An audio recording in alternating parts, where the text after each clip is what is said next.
सुरेख, अरे बापरे, अप्रतिम. तुम्ही कुठून शिकलात आपण ही कला? ही कला परमेश्वराने दिली हो. खरं म्हणजे आबा आमचा गुरु. फारच सुरेख सनई वाजवतात आपण, फारच सुरेख. आज माझे कान तृप्त झाले. आज आपण माझ्या बरोबर आतमध्ये चलावं. नाही, जेवणासाठी आपण माझ्या बरोबर आतमध्ये चलावं. आपल्यासारख्या मोठ्या माणसाला नाही, नको. आमची ही जागा नाही नाही खाली आहे, नाही, नको, आज नको. आपण आत आमच्या बरोबर चलावं. नको, आपल्या सहवासाचा आम्हालाही लाभ द्यावा. वा वा, एवढा सुरेख कलाकार, एवढा सुरेख सनई वादक. सावकाश होऊ द्या मंडळी, पाहिजे ते मागून घ्या. हं? नमस्कार, नमस्कार, सावकाश होऊ द्या, अजिबात लाजायचं नाही. हं? नमस्कार. या साहेब इकडे हो. या. अरे आपण अजून सुरुवात नाही केली, करा सुरुवात. अरे काय सुरुवात करा. अहो बसा ना गोविंदराव. मी आपल्या बाहेरच बसतो साहेब. छे छे छे छे. अहो आपल्यासारखा थोर कलावंत आज आमच्या पंक्तीला आहे, हा आमचा सन्मान आहे. बसा बसा, लाजू नका. जेवायला सुरुवात करा, चला.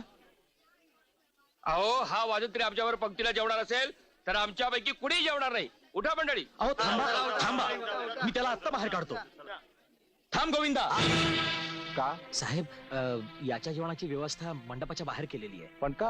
अहो हा हलक्या जातीचा आहे, वाजंत्री आहे. पण पंक्तीचे लोक म्हणतात की हा जर आमच्या पंक्तीला बसला तर पंगत बाटेल. पण मी याच्या बरोबरच पंक्तीला बसू इच्छितो. अहो पण साहेब हा एकदम हलक्या जातीचा आहे. तुम्हाला माझी जात माहितीये, मी याच्याच जातीचा आहे. आपण कलेक्टर आहात साहेब. तो कलाकार आहे. अहो कलेक्टर कुठे, वाजंत्री कुठे? अच्छा, म्हणजे कलेक्टर झाल्यावर माणसाची जात मरते वाटतं. तसं नाही साहेब, इतर लोक म्हणतात की इतर लोकांशी मला काही देणं घेणं नाहीये. गोविंदराव, चला जाऊया आपण. जी माणसं माणसांच्या जातीशी खेळतात त्यांच्या पंक्तीला मीही बसू इच्छित नाही. गोविंदराव, चला जाऊया आपण. साहेब Shut up!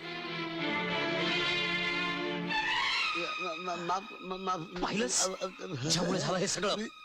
Shut up! एक शब्दही बोलू नकोस. तू जर आला नसतास तर हे रामायण घडलं नसतं. त्यांनी किती आणलेलं- बामण्या, याला धक्के मारून मार.